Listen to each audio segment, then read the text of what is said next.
বিচারহীন দুর্নীতির প্রতিবাদে আজকে 18 দলীয় ঐক্যজোট কর্তৃক আয়োজিত আজকের এই বিশাল সমাবেশে উপস্থিত 18 দলীয় ঐক্যজোটের সংগ্রামী নেতৃবৃন্দ, উপস্থিত সর্বসাধারণ, আসসালামু আলাইকুম ওয়া রাহমাতুল্লাহি ওয়া বারাকাতুহু।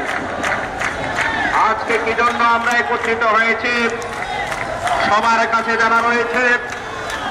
আমরা ছাত্র হিসাবে আজকে শিক্ষা প্রতিষ্ঠানে ঠিকভাবে আমাদের পাঠ্য কার্যক্রম চালিয়ে যেতে পারছি না। আমরা ছাত্র হিসেবে আমাদের পরীক্ষা দিতে পারছি না। ক্যাম্পাসের পর ক্যাম্পাস বন্ধ করে আজকে ছাত্রলীগ শিক্ষা প্রতিষ্ঠানগুলোকে একটি নরক রাজ্যে পরিণত করেছে। আপনারা জানেন, কয়েকদিন আগে বুয়েটের আন্দোলনে সাংবাদিক বন্ধুরা ছাত্রলীগের মিছিলে একজন ছাত্রকে জিজ্ঞেস করলো যে আপনি কিসে পড়েন? সে বলল আমি বুয়েটে পড়ি। কোন ডিপার্টমেন্টে পড়েন? সে বলল আমি কমার্সে পড়ি।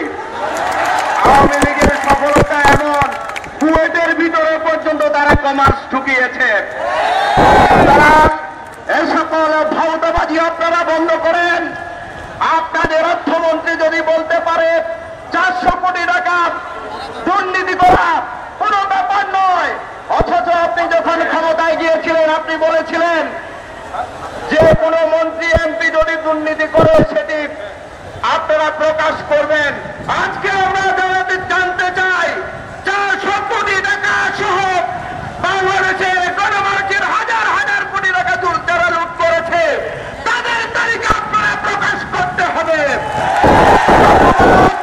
নতুবা পুলিশ দিয়ে র্যাব দিয়ে আপনারা 18 দলীয় জোটের নেতা কর্মীদেরকে আপনারা শায়েস্ত করতে চান।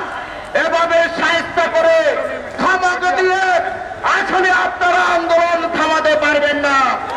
আজকে ছাত্রলীগকে আওয়ামী লীগকে দমন করার জন্য ছাত্র শিবির ছাত্রদল মাঠে নেমেছে।